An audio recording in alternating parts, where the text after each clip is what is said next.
मध्य प्रदेश में स्वास्थ्य विभाग द्वारा जारी किए जा रहे कोरोना के आंकड़ों पर अब खुद बीजेपी के ही वरिष्ठ नेताओं ने सवाल उठाने शुरू कर दिए हैं। अभी हाल ही की बात है जब जबलपुर पाटन के विधायक और बीजेपी के वरिष्ठ नेता अजय विश्नोई ने प्रतिदिन स्वास्थ्य विभाग द्वारा जारी किए जा रहे कोरोना के आंकड़ों को लेकर प्रशासनिक विभाग को खूब खरी खोटी सुनाई थी। एक बार फिर बीजेपी के दिग्गज नेता केंद्रीय मंत्री प्रहलाद पटेल के भतीजे एवं नरसिंहपुर विधानसभा सीट से बीजेपी विधायक जालम सिंह पटेल के बेटे मोनू पटेल ने अपनी ही सरकार को आड़े हाथों लेते हुए सवालों के कटघरे में खड़ा कर दिया है। आप खुद ही सुनिए आखिर मोनू पटेल ने क्या कहा। कि लोग गलत आंकड़े बता रहे, प्रशासन गलत आंकड़ा बता रहा है। तो बताने का कारण लोग इसलिए नहीं बता रहे शायद कि लोग पैनिक ना हो। पैनिक तो वैसे ही हैं लोग, परेशान तो वैसे ही हैं लोग। तो मुझे लगता है कि हमको सही आंकड़े बताने चाहिए। रेमडेसिविर इंजेक्शन, आपका ऑक्सीजन, हम लोगों को बाहर मना कर दिया जाता है। यदि हम जबलपुर जाते हैं तो जबलपुर में बोलते हैं कि हमको कलेक्टर ने मना किया है कि हम पहले ऑक्सीजन अपने जिलों को देंगे, हमारे ज़िले को नहीं देंगे। हमारा ज़िला क्यों अलग से माना जा रहा है ऐसा? हमारे यहाँ इतनी कंडीशन ख़राब है। हमारे गोटे गांव में 2 दिन से 60 मरीज एडमिट है। 2 दिन में सिर्फ 3 रेमडेसिविर इंजेक्शन दिए गए। बगल में हमारे नरसिंहपुर जबलपुर जिला है, भोपाल है, रायसेन है, इनको 1,500 हजार इंजेक्शन दिए जा रहे हैं क्योंकि वो महानगर है, स्मार्ट सिटी है। हमारा जिला छोटा नहीं है, 11 लाख की आबादी है हमारे ज़िले में। हम लोग तो इतना बेबस लाचार हो रहे हैं, हमें समझ में नहीं आ रहा हम करें तो करें क्या।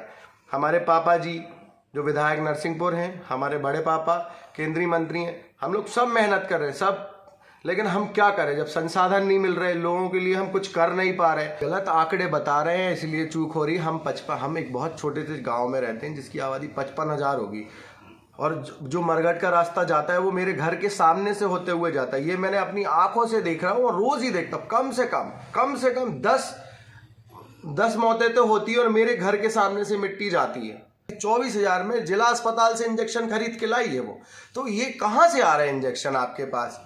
आप कह रहे हैं हमारे पास इंजेक्शंस नहीं है, ये नहीं है, वो नहीं है। आपके पास सब है, बस आप उसको कमाने में लगे हुए। CHMO हो गए हमारे, यही मतलब आप समझो लोगों की जान बचाओ, मानव सेवा तो करो। कब तक आप इन सब चीज़ों को लेके ढोगे?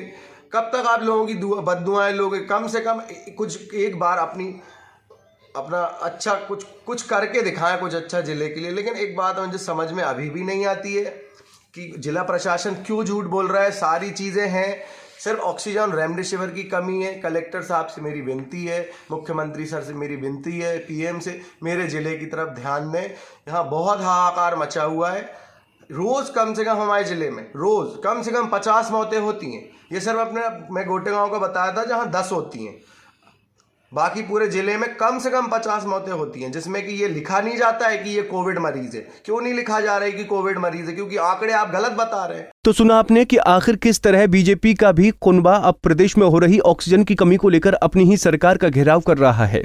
मध्य प्रदेश में कोरोना बेकाबू होता जा रहा है। यहाँ आए दिन रिकॉर्ड तोड़ मामले सामने आ रहे हैं। हालात ये है कि अस्पतालों में बेड और ऑक्सीजन की बहुत किल्लत है। कई अस्पताल ऐसे हैं कि जहाँ ऑक्सीजन के लिए हाहाकार मच रहा है।